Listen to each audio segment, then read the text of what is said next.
Hey, welcome back to Trucking California with Velox 18. We are up way before the butt crack of dawn, like way before. We woke up at 3:45 this morning. It's a little too early for me. I need more beauty rest, but we're gonna get rolling in this beautiful 389 Peterbilt El Hueso, and yeah, we're gonna get on our way. Got to go to Tracy to go make our pickup, and then we're gonna head down to sunny San Diego. So I'm kind of excited about that. I'm back on one of the lanes that I used to run a little bit more. There's not a lot going to Vegas or coming out of Vegas this week, so I'm kind of like trying to steer clear of that, and got myself something going to San Diego. So we're doing a different thing today. We got a new shipper, never been over there, to it's a Leprino Foods in Tracy, so cheese plant in Tracy. We're hauling more cheese, heavy load, down to San Diego, down to the border to probably get trucked across the border once we drop it off there. But that's as far as we'll take it. We're not taking it into Mexico. Nope, not us. Someone else to do that, not me. I'd be down, but you know, I don't know all that stuff about international border crossings. I don't got all that credentials, all right? I don't got the credentials. But you know what I do got to roll the music.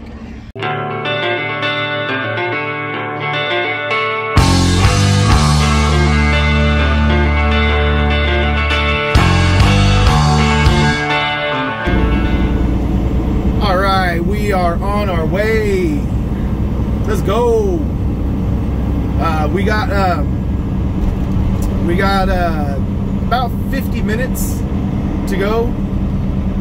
So we'll get there just after 5 a.m. and we've got a 6 a.m. appointment.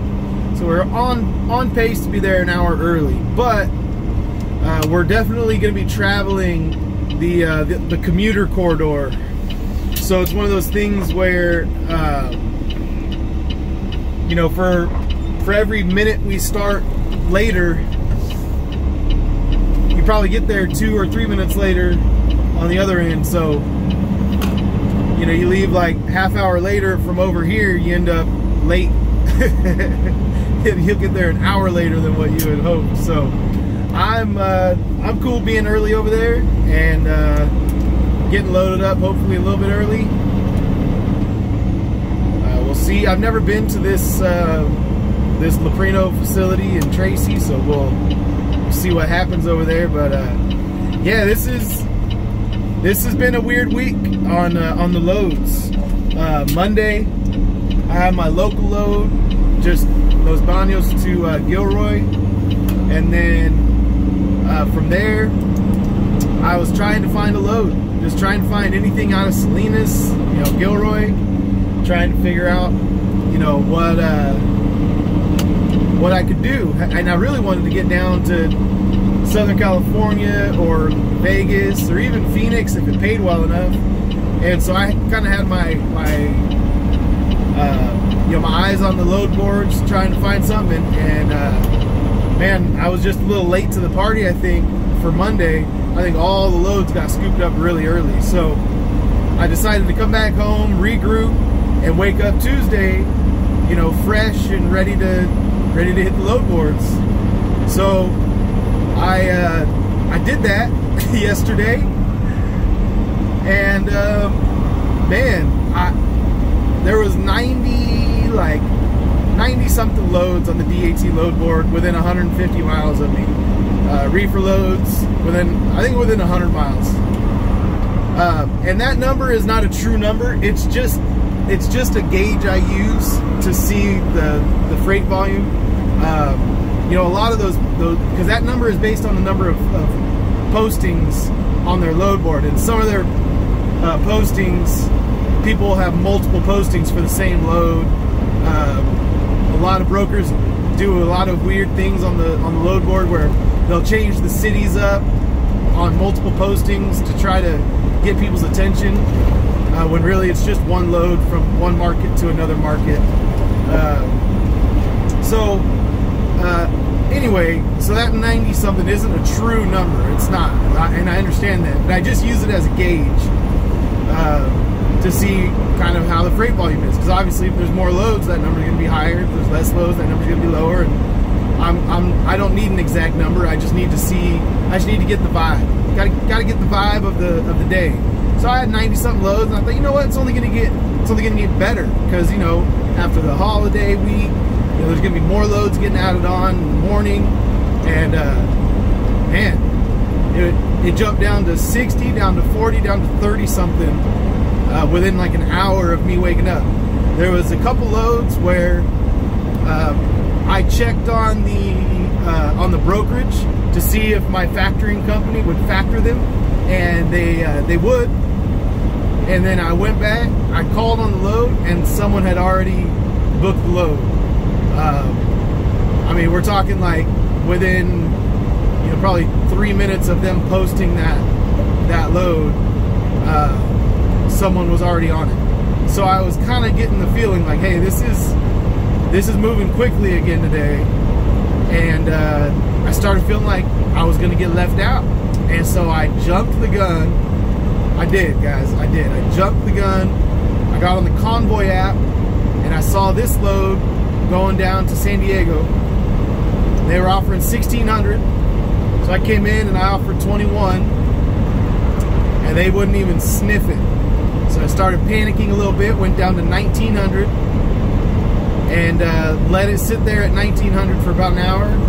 And that's when I saw everything jump off the board. I was sitting there thinking, dude, okay, yeah, this load's for tomorrow, but I got to get something on this truck. I can't be sitting at home waiting for freight rates that aren't happening. All right, I got a little nervous. So I went on the app and I bid it down to $17.99 for this load to go down to San Diego. And they gave me the load. So I got this load. I secured it for this morning, Wednesday morning. And so now I'm sitting there on Tuesday morning. I'm like, all right, well, what am I going to do today?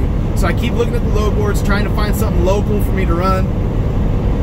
There was a couple loads, but they delivered this morning. You know, they picked up yesterday, delivered like, you know, 50 miles away from where they picked up right here locally, but they delivered early this morning, and I wasn't going to have time to come over and get this pickup. So kind of shot myself in the foot for yesterday. And then all of that gets capped off by a load pops up from Salinas going down to Yuma, which Yuma is a good market right now because there's produce coming out of Yuma, Arizona right now. And would have been a really good load. It paid like $2,700 to go down to Yuma, and the stuff coming out of Yuma pays over $2,000 a load to come back up into my home market.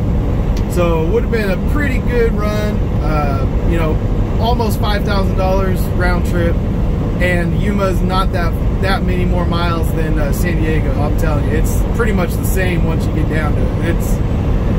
It's not that much different. But yeah. So anyway, so I jumped the gun. I shot myself in the foot for yesterday, and then I missed out on that load. Oh yeah, and that load picked up yesterday in Salinas, so I'd have been down unloading already, you know, today in Yuma and looking to get another load, you know, so I wouldn't have had to take another day off. I would have had more revenue, and I would have been in a better freight market to come back. But I got a little nervous because I missed out on loads on Monday, and I missed out on a bunch of loads on Tuesday, and I got a little antsy and just jumped on a load for Wednesday. And well, shouldn't have done it. And I know some of you are thinking, well, you should have booked that one load and then just fallen off of this load on Convoy. But you know, it's just not my style, man. It really isn't. Maybe if I get desperate, I'll start, you know, I might pull something like that, but I'm not desperate right now. I'm not. We've been doing good, so I'm just gonna you know, run my business with a little integrity. You know, I committed to doing a load, and just because I regretted I had buyer's remorse almost immediately doesn't mean that I should you know, I should just back out of it. Once you sign that rate confirmation, I say you know, you gotta do it, man. You gotta do it. So unless something out of your control happens. but otherwise, yeah. Just gotta do it. Just gotta send it. All right. I've been talking for a long time. Let's get over there to Leprino Foods, and yeah, we'll be on our way for today. Get this day started. All right. So we got it backed into our door over here. This is one of the tightest shipping areas I've seen in a long time. You got the milk trucks coming in on a scale. You've got the milk unloading area, and then you've got the docks, and then you've got this little corridor pass through that man, is super tight.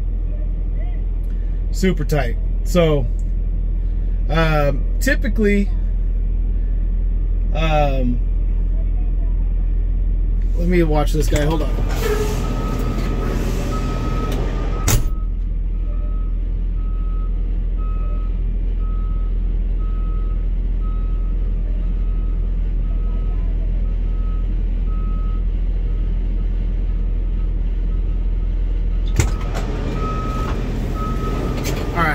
He's pretty much lined up. He's got a guy watching back there at the back, but he was pretty close to the bumper up here, so I had to go out and just double check for him.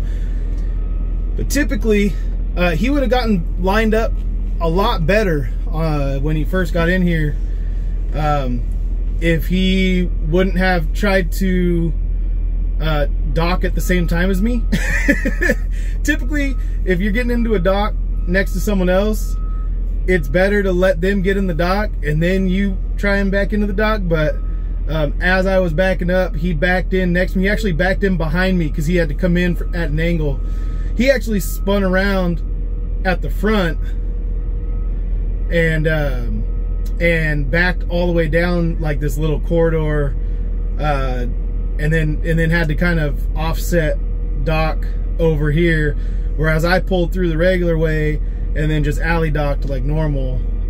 There's enough room to do it, but for whatever reason, this guy came in the wrong way. So anyway, so I say all that to say, he backed in diagonal and then was behind my trailer as I was backing up, to the point where I was like, oh shoot, like I thought maybe he was gonna be backing into like a door, a couple doors down, but instead he backed into the door right next to me, and he was way over in, you know, behind my trailer as I'm alley docking. So that wasn't cool. And then, you know, I pulled up to straighten out, and he pulled up to straighten out, and so we're like right up, you know, mirror to mirror, trying to both adjust our way into these docks. So I went ahead and, you know, being that I was already like in my hole and all I needed to do was pretty much just straighten out and back straight up, I went ahead and just kind of jammed on the gas and backed up pretty quickly to get out of his way. But yeah, a couple times there he was bearing down on me with his mirror and my mirror getting kind of close to each other. So I was like, dude, I just got to get in this stinking dock before something happens. So anyway, little you know, tidbit of advice for you guys: if someone else is already backing into a dock, just wait your turn, hang out, wait, let them get into the dock, and then you can go at it, get in your dock, because it's really hard for two trucks to maneuver and line up straight when they're next to each other. Like you got to use your you know, turning radius, and you got to angle your truck right, and maybe a couple day cabs, you know, it's not as important because they just kind of whippy, they're all quick and whatever. But yeah, this was not as this was not that. Anyway, so they already gave us the red light. The guy came and got my paperwork. He said, "You're the 6 o'clock appointment?" I said, "Yep." He goes, "All right, back into dock 4." So we're pretty much good to go right now, man. We're I think he's gonna load me up pretty quick. So yeah, ready for it. Ready for it. All right, we got loaded up, and now we're exiting this place. Let's see what they say. I guess that supposed to check my seals, so let's see what happens. Hold on. All right, he just waved me out of there, so we're good. And came over here to this road that connects to I-5 that I've been down a number of times, and there's all these signs leading up to it that say you know, no trucks and 7-ton weight limit and all this stuff. And I know there's no bridge. The only thing that there is there's a roundabout up here. So I just was like, all right, well, I'm already committed to going this way, so even though it says no trucks, like I just got to run, you know, just hold my breath and make it through. Well, then I come up to this roundabout, and man, it's it's backed up for a little ways. So my hope of just hurrying through this no truck zone is making me regret my decision to not try to find somewhere to turn around or turn onto some other side streets. I saw some trucks turning onto some like residential areas, and I'm like, I feel better because I know this route. I've been down this route. They didn't used to have a weight limit. It didn't used to be a non-truck route. You know, there's a little town right here that you go through, and I think that they wanted to try to eliminate some of the truck traffic because they've built so many warehouses right here on this side of Tracy that they wanted to try to keep the truck traffic through here down to a minimum. Plus there's this dumb roundabout. So, and you know, 53 footers aren't good at roundabouts. I'm aware of that, and I knew that it was up here. It's just kind of one of those things where it's like, all right, well, you know, we'll do the roundabout like I've done it before. Ain't no thing, ain't no biggie. But yeah, I'm not as keen on this right now, man. The way that this is working out is not good. So anyway, let's get on down the road. I gotta go scale this thing, and then I'll catch up with you guys when we scale it.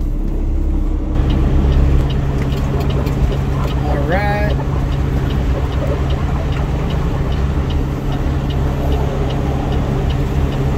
Pull in right here. Let's get on this scale. Let's see what happens. Let's see where we're at. My guess is we'll be pretty close based on my suspension gauge. We might have to move it up just a little bit. Oh, I gotta use the phone. I gotta use the phone to call in for the scale. Hold on. And I'm recording with my phone. Very inconvenient. Very inconvenient. All right, hold on. All right, let's see. Let's go in and get our results. See if we got to slide around. They did ask me how I wanted it loaded, so I know they put one in the nose. So and they're used to loading trucks up the California style over here, so I'm not that worried about it. I'm pretty sure I'll be able to slide things around. So I did come down like a little farther away. I could have backtracked and gone over to the Tracy truck stop, and then gone. Hold on, I'm gonna go over here actually, spin around, pull into these parking spots. That's gonna be a little tight right there. Darn it. All right, let's make this happen. Anyway, so well,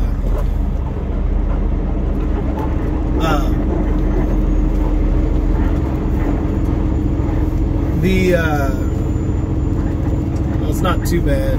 I saw this guy parked over here and thought it might be hard to get in and out of this little alleyway, but not too bad. Not too bad. Not too bad.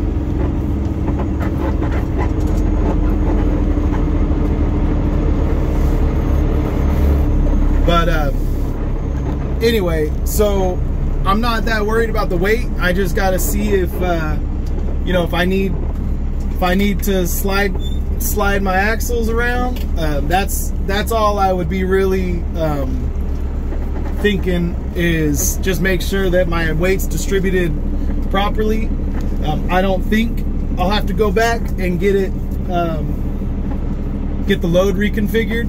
If I was more worried about that, I would have gone to the truck stop that was a little closer to the shipper, but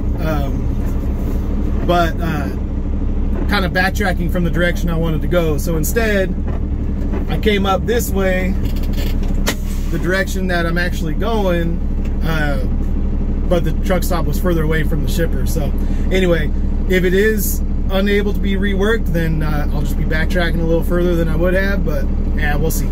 So I'll get in there, check these weights, and then we'll see what's going on. And the verdict is we're a little over on the trailer tandems, and so we got to just move a couple 100 pounds up to the drives. Basically, all you got to do to get the weight distributed properly is, because 34,000, if you guys don't remember that, most of you are truck drivers, you know this pretty well. You know it better than I do. So 34,000 is the limit on a set of tandems. So you got your drive tandems and you got your trailer tandems. So the drives are 2,200 under, and then the trailer is right there, 260 pounds over. So we got to go. I'll show you guys what it looks like.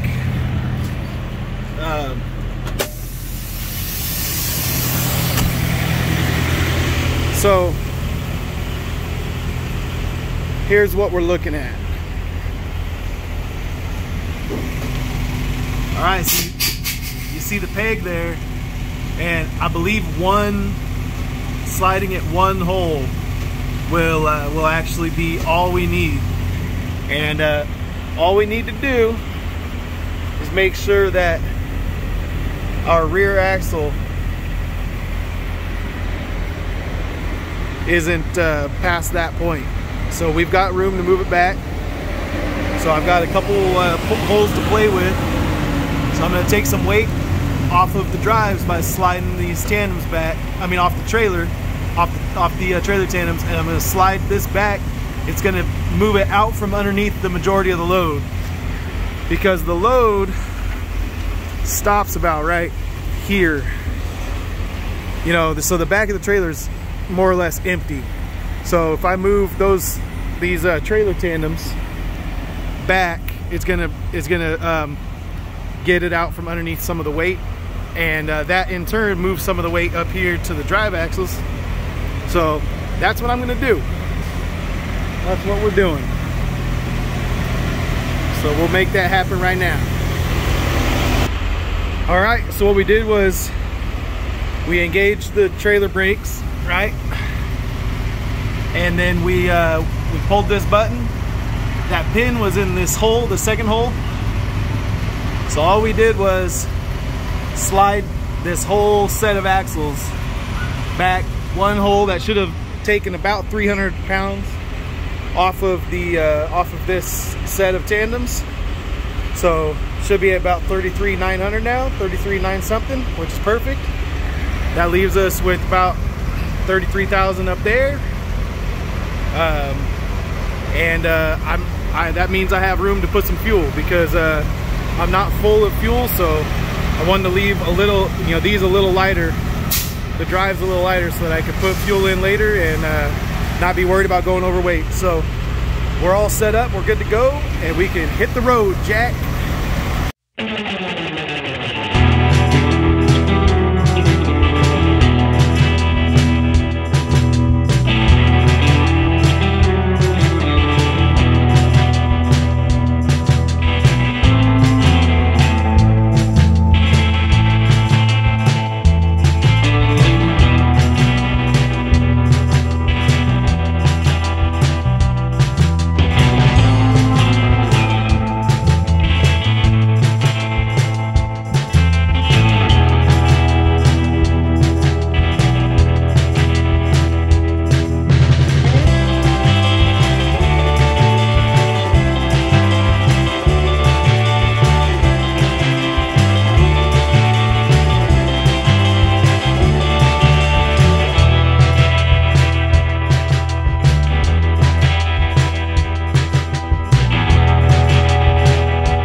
outside of Oceanside at this rest area right on the bluffs overlooking the ocean. You guys can see the sun's washing it out, but the ocean's back there, believe me.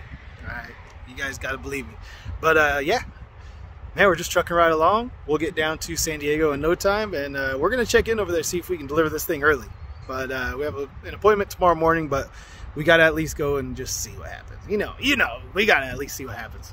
So let's keep on going on down the road.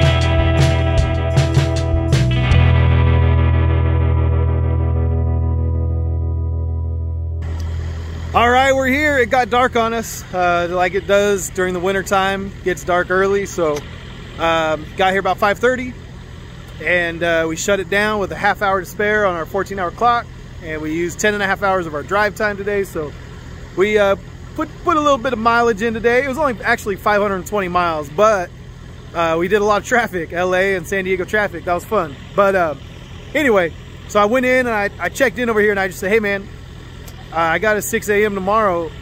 How early can I get unloaded? Is there a chance I could get unloaded tonight? He's all, wait, tomorrow? I said, yeah, tomorrow. He's like, oh man, we don't open until 5 a.m. so that's the earliest you can check in. I was like, all right, that's cool. 5 a.m. works for me. So he kind of gave me a smile and was like, are you sure tomorrow? I'm like, yeah, it's supposed to be tomorrow, man.